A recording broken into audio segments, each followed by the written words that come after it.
¿Y cómo podemos reconocer a una persona que verdaderamente está necesitada de la liberación? A una persona solamente con una charla, no se tienen la mirada, tienen realmente aversión a lo que sagrado, inclusive no soportan una llegan oración. a fingir que están en estos tipos de trances, de posesiones, de ataques demoníacos, espirituales. ¿Cómo Que podemos necesita ayuda psicológica, que necesita terapia, porque decirle que está embrujada, que está endemoniada, es alimentarle eso más, es dañarle más la mente y peor aún, afectar a una familia.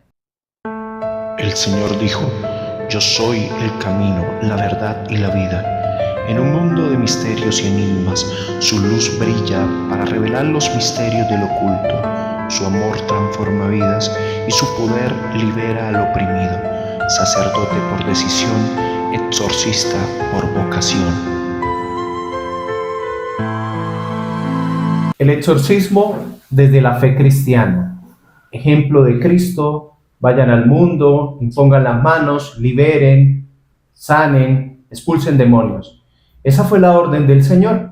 Pero después de un tiempo, la iglesia se dividió y salieron muchas denominaciones. ¿Qué se puede explicar o cómo se puede entender el ejercicio del exorcismo desde cada una de ellas? Hoy, en este podcast, vamos a tener a Monseñor Julián, que nos va a dar un breve repaso desde cómo se divide el exorcismo en la fe católica y en la fe cristiana evangélica. Cómo son esos rituales de un lado y del otro, si lo hay o no lo hay. Para este día, Monseñor Julián, vamos a hablar concretamente desde el punto de vista católico cristiano.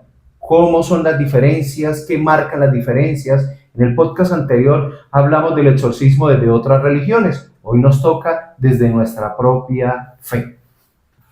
El tema siempre estará abierto a mucha polémica porque, pues, lastimosamente estamos en una sociedad que vive del fanatismo religioso, político, deportivo, donde hay tantos y tantos sesgos que, digo yo, hoy en día, gracias a Dios, que las diferentes culturas, gobiernos trabajan temas como la libertad religiosa, en la cual se han hecho grandes avances, aunque falta todavía pues, mucho por hacer, pero se ha avanzado demasiado. El exorcismo y la fe, dentro del rango católico romano, ¿sí? Porque pues, hay que llevar como lo más tradicional, luego estaríamos las diferentes comunidades o denominaciones cristianas. Nosotros como comunidad espiritual independiente, pues tenemos nuestra tradición católica, ¿cierto? Pero independiente de lo ligado a Roma, donde se trata de tomar como lo mejor de cada lugar, pues sin polemizar, sin pelear, sin buscar verdades o razones a medias como hacen muchos. No es fácil llevar la vida de fe, ¿sí? El catolicismo enmarca un proceso muy concreto para lo que se conoce como el exorcismo, ¿sí? Marca un proceso muy concreto para acceder a eso, ¿sí? A la persona o al presunto poseso se le hace una especie de evaluación, ¿sí? Debe seguir criterios a través de los cuales el sacerdote, exorcista, encargado de la iglesia, la parroquia o más concretamente de una diócesis, hace una evaluación, ¿sí? Luego se pide el permiso o la autorización de un obispo para el ritual del exorcismo. El obispo, por excelencia, es el exorcista de su comunidad, sin importar pues la denominación, ¿no? Y luego de que se logra el permiso, pasa a la evaluación para entender si la persona o no realmente puede ser un presunto poseso, hay una preparación, tanto de la persona que va a recibir el exorcismo, como del sacerdote o ministro que lo va a realizar. E igualmente, pues del grupo de apoyo que se mueve o orquesta dentro de toda esa realidad. Y finalmente, pues se pasa ya al rito como tal, que sigue básicamente dentro de la tradición católica, pues el ritual de exorcismo, ¿sí? Que figura pues en los libros, que es como lo más común, pero también aparecen algunas variaciones. En el caso de diferentes dominaciones, comunidades que de pronto no son de la tradición católica romana, pero sí que seguimos siendo católicos, pues tenemos la evaluación de qué, claro, qué valor tiene la persona, el permiso. Hay que pensar, bueno, ¿seguimos a Dios o seguimos a los hombres? ¿Preparación? Sí. Hay que prepararse, eso es algo serio. Hay que seguir una forma concreta de hacerlo. Yo no hago exorcismos pensando en peras y manzanas o pensando en carne asada. Tengo que decir algo, hacer algo muy concreto que nos lleva a símbolos. Dentro del catolicismo pues se cree y se manifiesta el uso de símbolos de fe, ¿sí? Representados concretamente, por ejemplo, en la cruz, el Santo Rosario, las novenas, las veladoras, la medalla de San Benito, la espada de San Miguel, diferentes símbolos de fe que aparecen, la sal, el aceite, como elementos bíblicos. Todos estos símbolos pueden ser usados dentro del ritual del exorcismo como tal.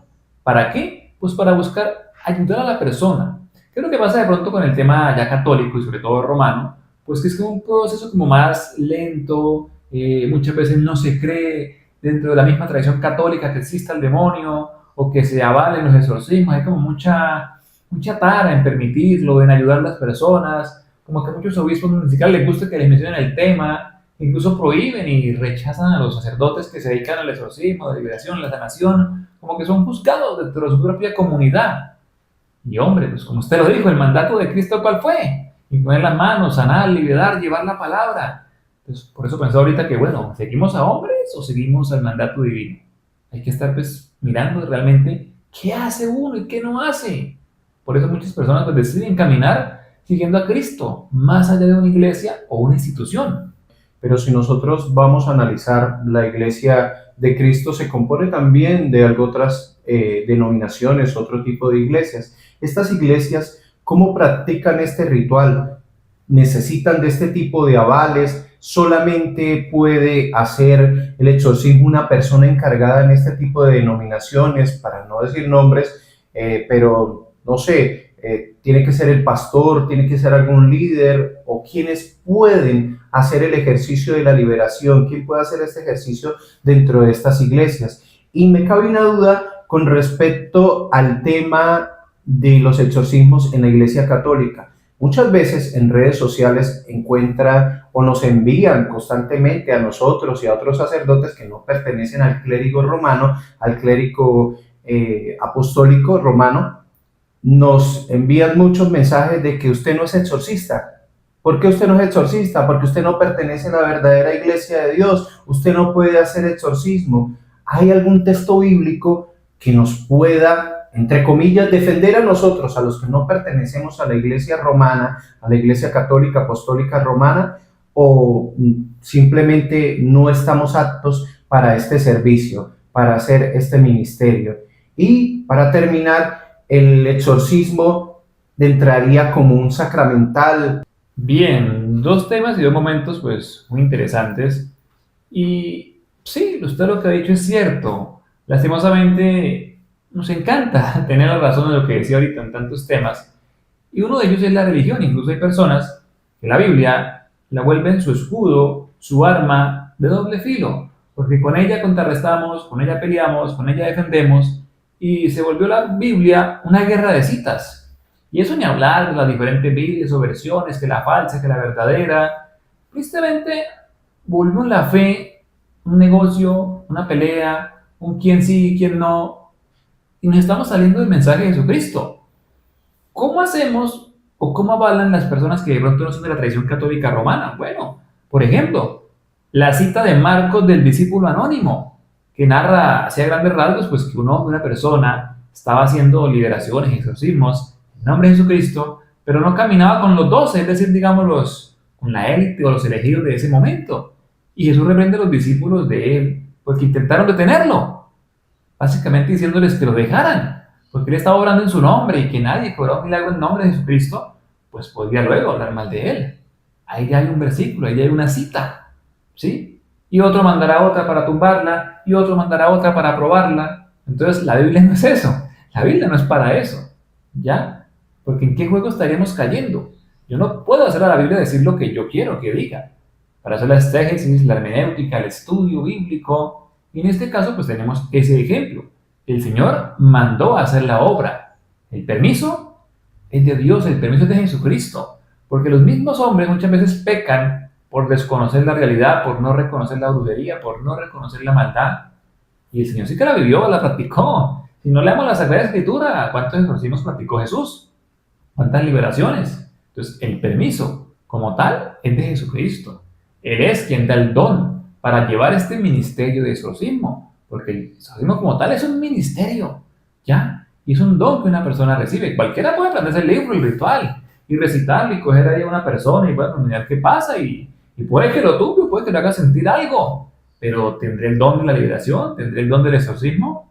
Son dos cosas muy diferentes que uno debe sentarse a analizar. De ahí la oración, la preparación, cuando usted se dedica a esto, no más hacerlo por hacerlo y llegué yo, el liberador y el sanador y el restaurador y bueno, ¿dónde queda Jesucristo? ¿Sí? ¿Dónde queda Jesús? ¿Dónde queda el papel de Señor Jesucristo? ¿Sí me hago entender? Entonces la importancia aquí es que usted esté obrando bien, que usted sepa lo que está haciendo, lo que está diciendo y que lo haga en nombre de Jesucristo. Esa aquí es la clave. El exorcismo es un acto de fe, no es un espectáculo, no es un show, no es el circo de los hermanos Gasca. Jesucristo, ¿qué decía cuando sanaba, cuando liberaba? Ve en paz, ve, no le digas a nadie, preséntate en el templo. Mas no decía, miren, que liberé hoy. Pausa.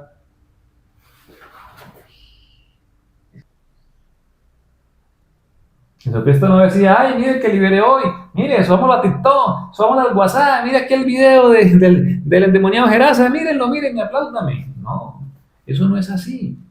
Esto es de fe, esto es serio. Ese es el peligro de algunas denominaciones o personas que lo tomaron como un espectáculo o como un negocio.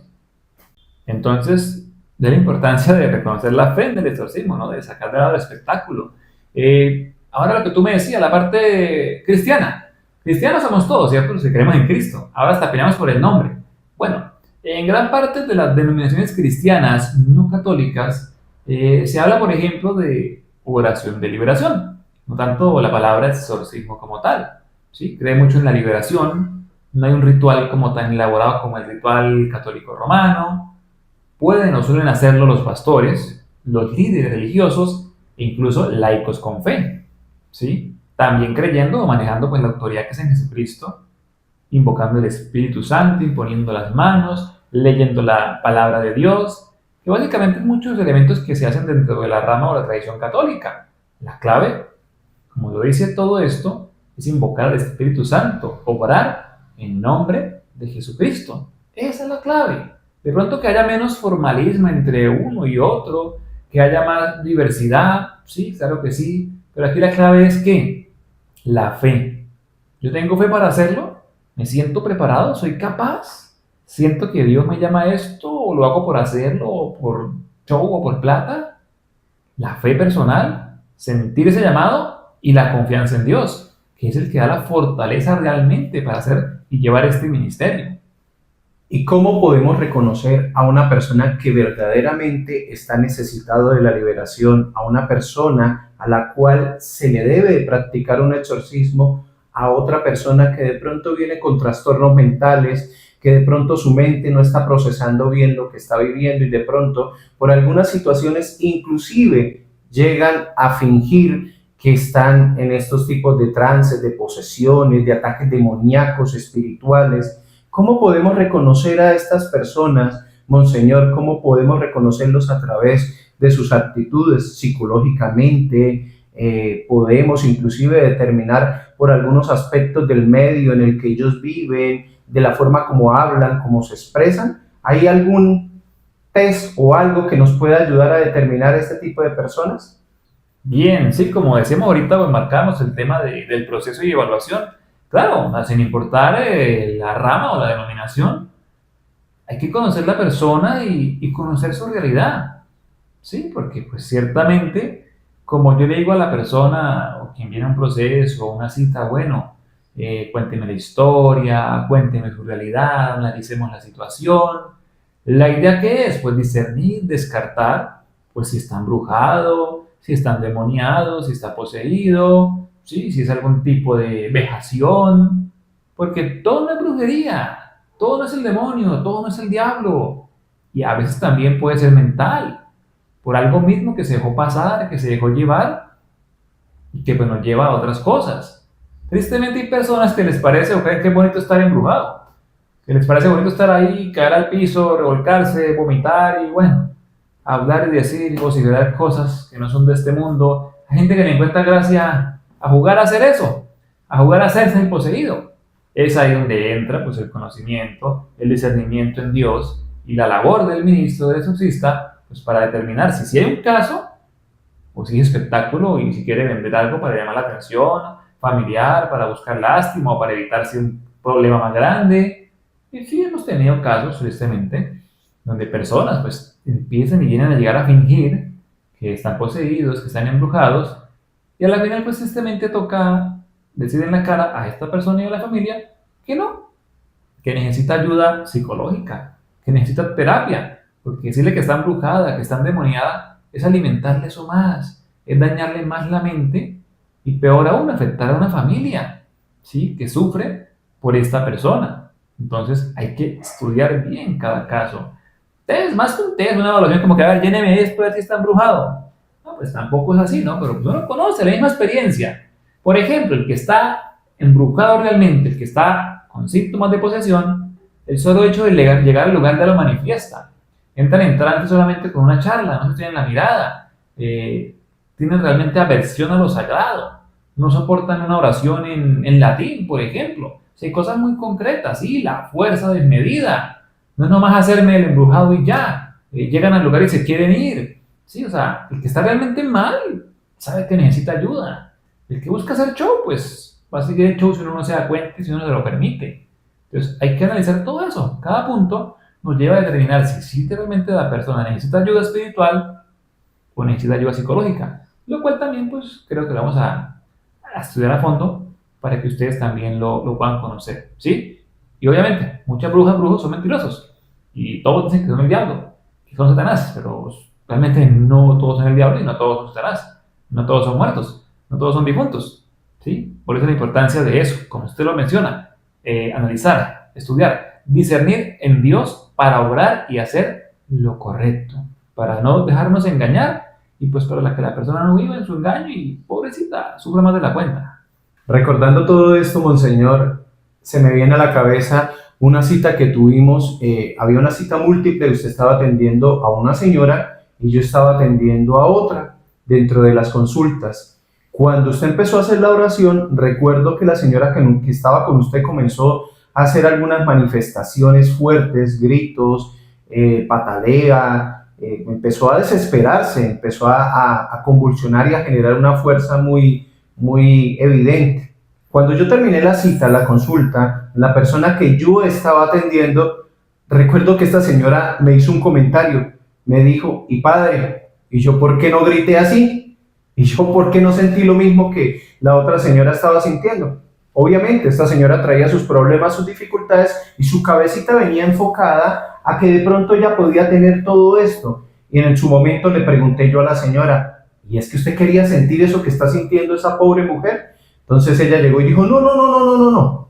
Muchas veces asociamos de que la brujería, la hechicería, trae consecuencias solamente sobre el cuerpo y no se materializa sobre otros campos de la vida. Recuerdo también que tuvimos un proceso de liberación, o más bien de liberación mental, porque la persona que venía al proceso se estaba haciendo pasar por poseída. Y una de las formas como pudimos comprobar de que esta mujer no tenía absolutamente nada fue con una conversación que tuvimos a solas y en privado con su esposo.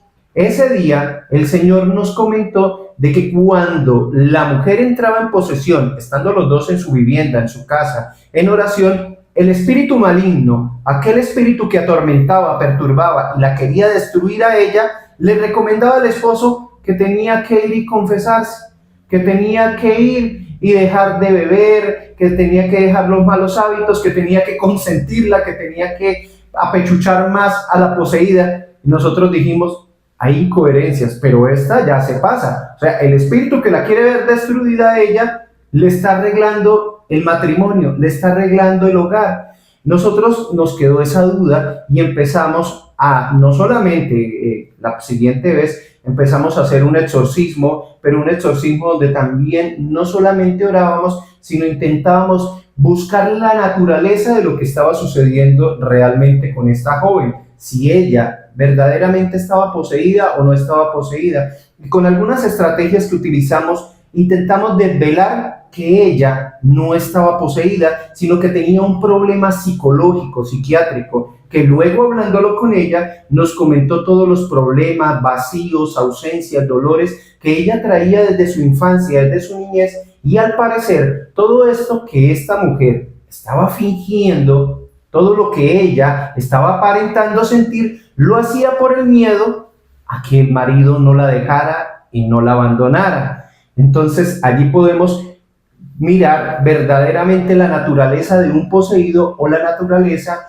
de aquella persona que finge estar poseída. De verdad, el tema de hoy es un tema maravilloso, es un tema muy bonito, es un tema que necesita mucho estudio y mucho análisis. Por eso, los queremos seguir invitando, amigos, para que ustedes no se pierdan estos podcasts, que cada día vamos a estar entregando herramientas, material, vamos a dar información que no solamente va a servir para que ustedes conozcan y aprendan, sino también para que ustedes puedan hacer un pequeño autoanálisis de si le están haciendo algo malo, si usted está pasando o está siendo víctima de alguna persona que le quiera hacer daño. Lo invitamos al próximo podcast para que no se lo pierdan. Dios los bendiga y que tengan un excelente y maravilloso día.